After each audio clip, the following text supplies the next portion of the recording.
Welcome once again to the exposition of the Gospel question and answer portions. 10 answers to 10 questions. The questions are: why won't God heal amputees? Why are there so many starving people in our world? Why does God demand the death of so many innocent people in the Bible? Why does the Bible contain so much anti-scientific nonsense? Why is God such a huge proponent of slavery in the Bible? Why do bad things happen to good people? Why didn't any of Jesus' miracles in the Bible leave behind any evidence? How do we explain the fact that Jesus has never appeared to you? Why would Jesus want you to eat his body and drink his blood? Why do Christians get divorced at the same rate as non-believers, as non-Christians?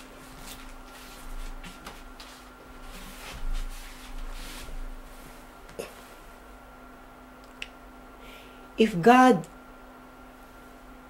instruct Adam and Eve to obey his command, that means man, Adam and Eve, the first human ancestor, have their own free will. They have their choice. They can obey God or not to obey God. That means if Adam and Eve disobey God's command, whose fault? Of course, it's not God's fault because it is humans' free will. It is God's direction. God gave human free will. Only God's wish, his desire is for the first human ancestor is to obey his command.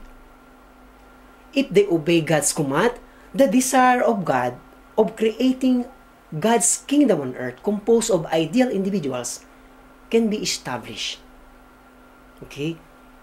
That means God did not instruct Adam and Eve to establish the largest congregation on earth. Not in the Bible. Or God instructed them to become nuns or a preacher or a minister. Not in the Bible. Yes, of course, God is not preventing men to go to the church and hear the sermons. But the most essential command, the most essential blessing given by God, his instruction is to first fulfill the first blessing by becoming fruitful, ideal men.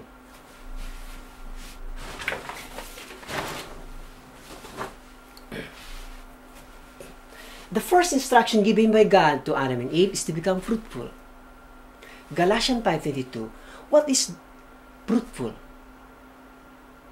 Compassion, love, peace, endurance, service for others, and all the qualities of a true person, ideal individual. That means Jesus as an ideal man who possesses that quality. He is the true Adam. So the instruction of God to the first human ancestor is to possess that quality. That means to fulfill that first blessing by becoming ideal man and an ideal woman. So this is the reason why God's intention is not to establish the largest church on earth, but to establish the kingdom of heaven on earth. To establish the kingdom of heaven on earth is not an instantaneous goal. You can receive that license as a doctorate degree, but you cannot just receive that license instantaneously. You have to pass through primary, secondary, university. You have to exert a lot of effort, sincere effort, before you can become a doctorate degree. Okay? Before you can enter high school, you have to pass through elementary, finish elementary, and then you can enter high school. That is simply a prerequisite.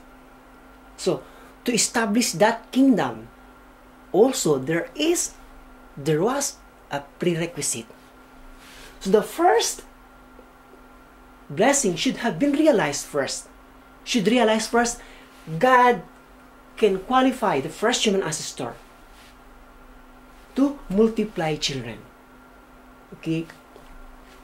Fruitful means producing the quality of good attitudes, the highest quality of human behavior. Multiply means producing the quality of true siblings, ideal children of God, ideal offspring of God.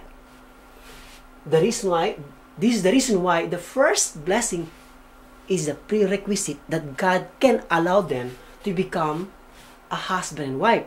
After Adam and Eve fulfilled that first blessing by becoming ideal individual, ideal man and an ideal woman, the same quality as Jesus, Adam and Eve will be able to build God's kingdom on earth, kingdom of heaven on earth, by producing ideal siblings, true children of God, by becoming an ideal husband, ideal wife. And that family will expand to an ideal society.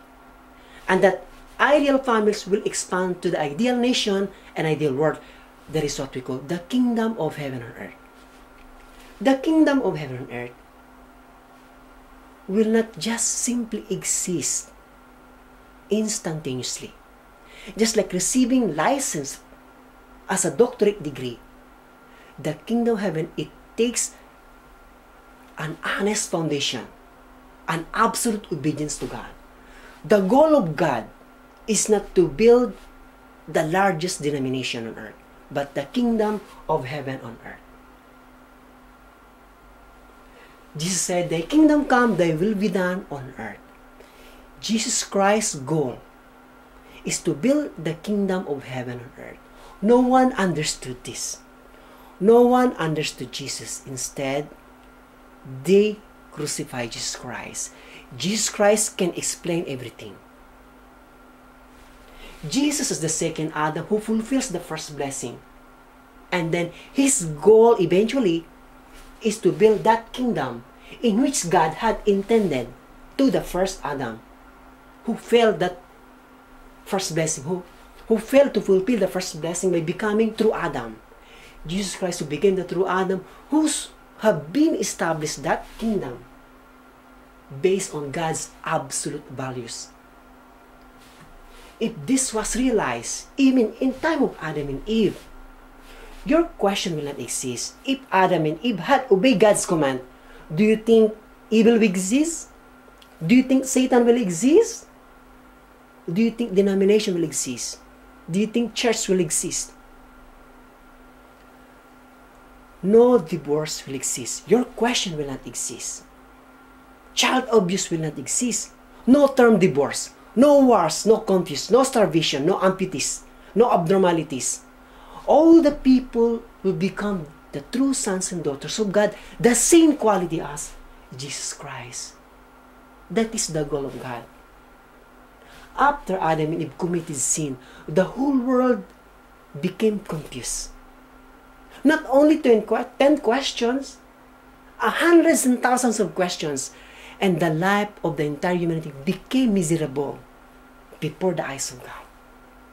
That means the foundation was lost by the first human ancestors. If the kingdom of heaven was realized on earth in time of Adam and Eve, do you think people will suffer? But that was the ultimate goal of God. I would like to thank you for this opportunity, or having this opportunity. I wish you get something, you have learned something from this simple explanation. Details in my homepage, exposition2011.com. Thank you very much.